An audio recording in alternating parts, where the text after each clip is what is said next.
Halmila ko kanilang ang ilaw at dapat sa tuwing malaglag. Malaglag ano, ang mayon sa lupa. Atin ang simulan ang balik ng saman, atin ang tawagin dito sa tanghalan. Isang karatang may nagday ng balikan, bigyan siya ng kapitang ng kaman. May narinig ko, ulang ng matuwinan.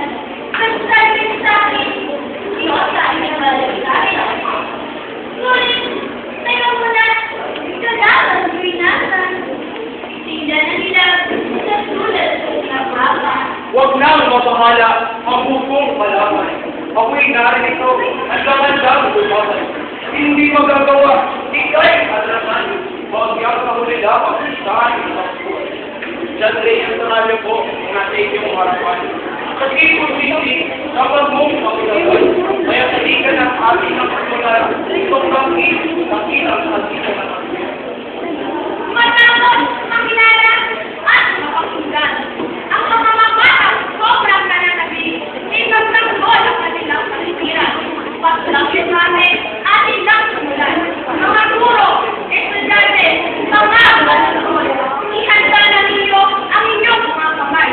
Maunang magtanggol ang palit ng tutol. Itimay lang ang pananakol ng tutol. Wikang Pilipino, wikang panlahat. Sino dapat sa bansay pangalan? Ang wikang banyaga ang napakainam. Nasa buong bansa at palagana. Ang wikang banyaga ay iyong magagamit.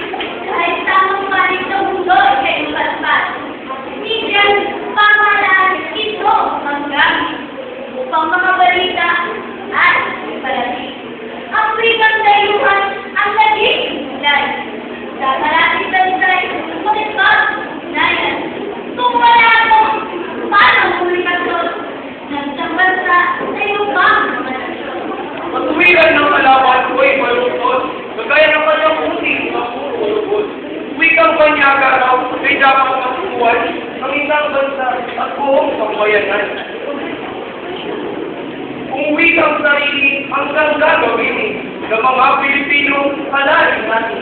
Kaunlaran tagumpay, kayang kabutin. Basta't pagkakaisa ay laging gawin.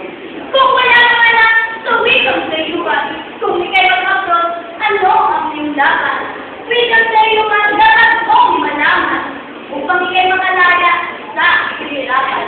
Ngayon ay nagbago na takbo ng panahon. Ang Twitter at Facebook na uso ngayon. Layuning tumalik sa komunikasyon. Eh di ba yung wikang Ingles ang gamit roon? Tunay na nga ito ang susi sa pagbulat. At sa tagumpay na sinakasan. Ang susi sa pagunay, ang wikang iyan, kung yan ang sabagitin ng kalahatan. Meron pa kayang pagkakaunawaan na mangyayari sa ating bayan. Bakit mo nilalawig ang kalaban kung lahat tayo ay hindi magkakaintindihan? Kaya't wikang iram ating nakasaligdan at wikang sarili ang siyang halagaan.